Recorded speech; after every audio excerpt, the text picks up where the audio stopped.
So, welcome back. Um, Today's topic on Two Step Talks advertising. It's really not so comfortable one, if I may say so. And it's heavy, so I'm just going to put it out there. When do you fire your clients? Yes, you heard me right. When do you fire your client? I mean, I get these questions, and I sometimes I refuse to ask behind the stories, but these are questions that come up, and I think we should learn from each other. And whatever I say is based on my own opinion and my experiences from over the years. Now, when do you fire your clients? It seemed one-sided, so which means it's going to be a two-part. I'm going to have to come around and talk about when that's for the guys from the client side. Talk about when do you fire your agency. So with balance. At least I think I have a bit of authority to speak on from both sides. And I'm going to keep it as simple. I mean, there are 1,001 reasons why um, an agency will need to fire their clients. There are so many, but I'll keep it as simple as it can be as simple as the CMO, a new CMO coming in, and you already know this CMO is not big on marketing already. You know, next thing is going to happen is going to just move on the budget to probably sales or take it to a different marketing space. So as an agency, you're going to lose out already. It could be something as simple as that. But I'm going to keep it to just these four thoughts that I think are very key reasons why any agency will think about firing their client. Now, number one, it's as simple. It's just simple. When the client stop paying.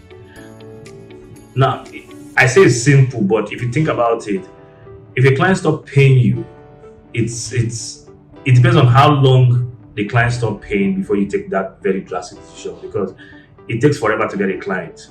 You know the pitch process and all to form chemistry, so it's not very easy to just divorce. I think that phrase is very apt there. It's not easy to divorce like that.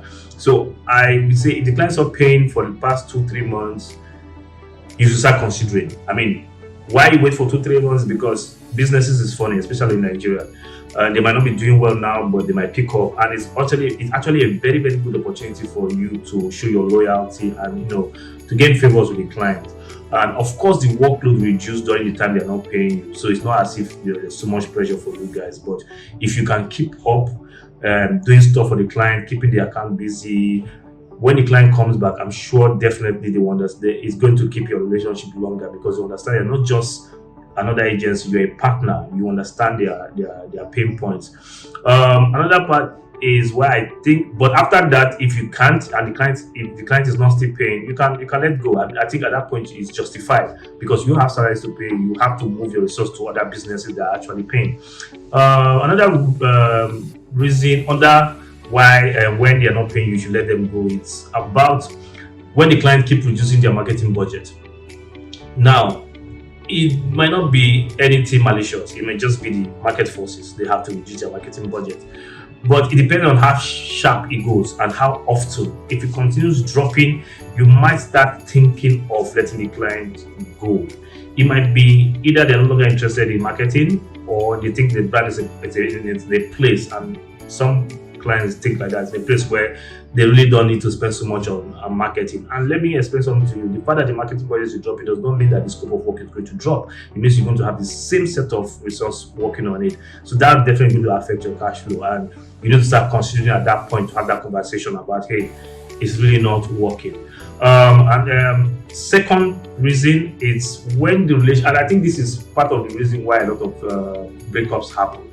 I think I can also use breakups for, let's say, firing your clients. Yes, divorce breakups, because hey, client agency relationship is actually a relationship, it's like marriage. So another reason is when relationship becomes toxic. Now there are a million and one ways that this a relationship with clients can get toxic. It could be just misunderstanding, it could be misappropriation of fun, it could be just dissatisfaction from both sides. But when it gets to the part where, I mean, it's normal to fight with your client and your agency. It's normal. It's like I say, it's a marriage. Sometimes you fight, sometimes you make up, sometimes and all that.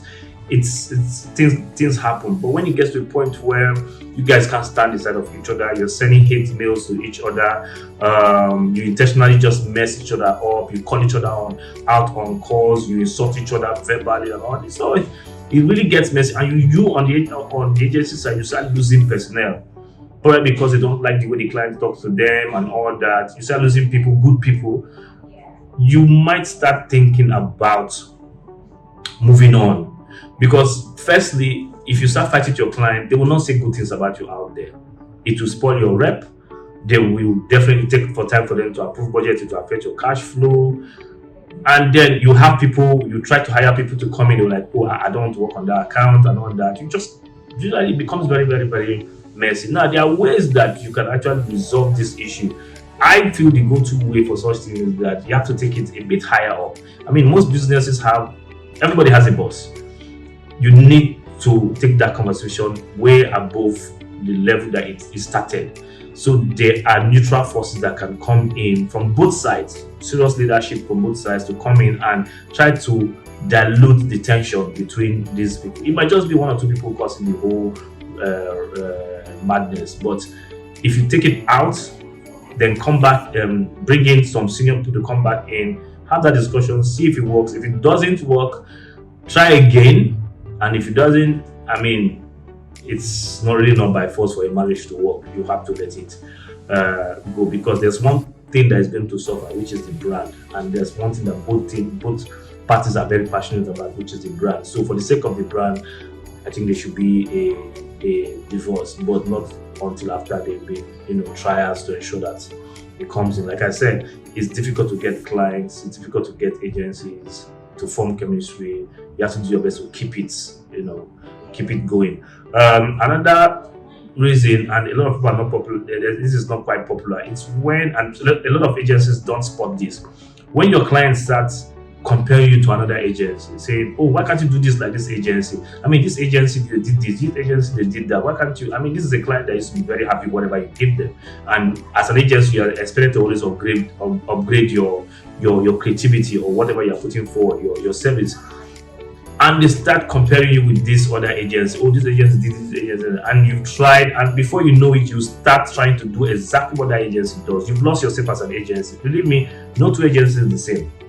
So when you start doing that, you have to find a way to get back. And if you can't, and the client keep pushing you to that side, it gets worse when they start spraying, try asking you to follow this other agency, go to this other agency, and not just one agency that asks you to copy. It means you guys both have lost the plot.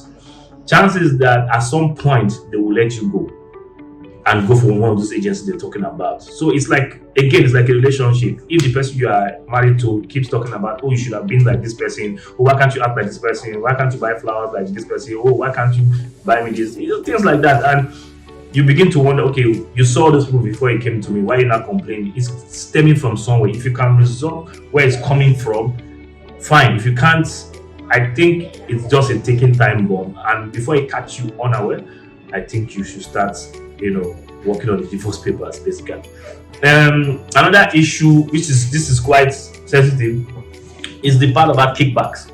Now, yes, kickbacks. That's a fancy word for people asking for bribes. So, if you see that this particular client, some members of this particular client, they're asking for, kickbacks here. Oh, okay, what's in for me and all that, and the thing is that people might see this as normal practice, but it actually affects exactly how you do business.